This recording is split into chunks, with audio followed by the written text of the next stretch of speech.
Alright, ito yung client with the Honda CRV. Ito si Miss Maram. And actually model din siya eh. So ini-endorse niya yan, sa car show siya. Ano pa yung mga product inano niya? Marami, no? Mga car paints po. Yun, yung mga ganun. So Car shop. yan. So marami ini-endorse to si ma'am eh. Ma'am, ito yung nakita nyo na nakakabit na itong top model dashcam namin dito sa CRV nyo. Anong na-observe nyo sa ano niya, yung overall quality niya? Ang ganda po siya, sobrang linaw ng camera niya, yung megapixel. Tapos, sobrang linaw siya. Na yun, nakita naman kasi ni Miss Mara, grabe yung actual na quality niya. Installation mo, ano na-observe mo? Yung installation ko sobrang bilis lang. Mabilis lang yan, 30 minutes. Lang. 30 minutes lang eh. And ma'am, saan nyo nakita yung all about type? Saan nyo na-discover? Sa kuya ko po, kasi din siya po kumuha.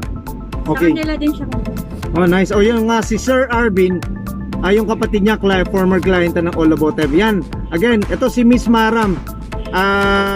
Yan, actually sikat na model to. So itatag ko na lang siya, makita nyo, yan, marami siya ini-endorse. So yung mga interested dyan, na yun, pwede nyo siyang kontakin. So itatag ko na lang siya sa video na to. Yes, Again, po. this is Roy of All About Type. Thank you so much. Again, Miss Mara, thank you so much. Thank you po. And yun, another client na naman. Last one na, itong Civic naman. Thank you, bye-bye. Thank you, bye. So yan yung rear camera for the CRV.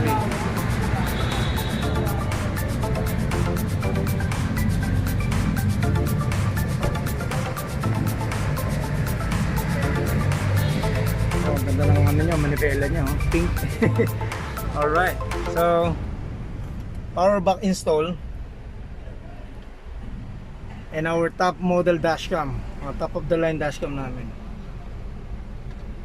Sa lahat ng mga viewers, look at the quality, look at the front cam. It has a 2K resolution and the rear cam is super HD, more than 1080p to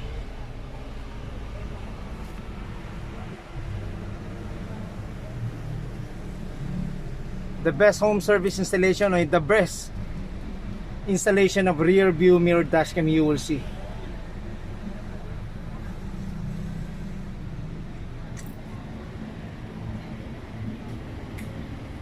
Alright, ito yung pang 9th na client with the Honda Civic.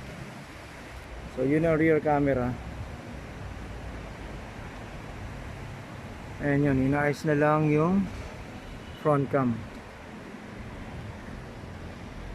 with the power box installation din.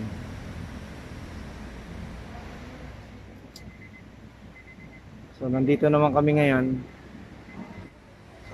sa Creekside Square dito sa Tomas Morato.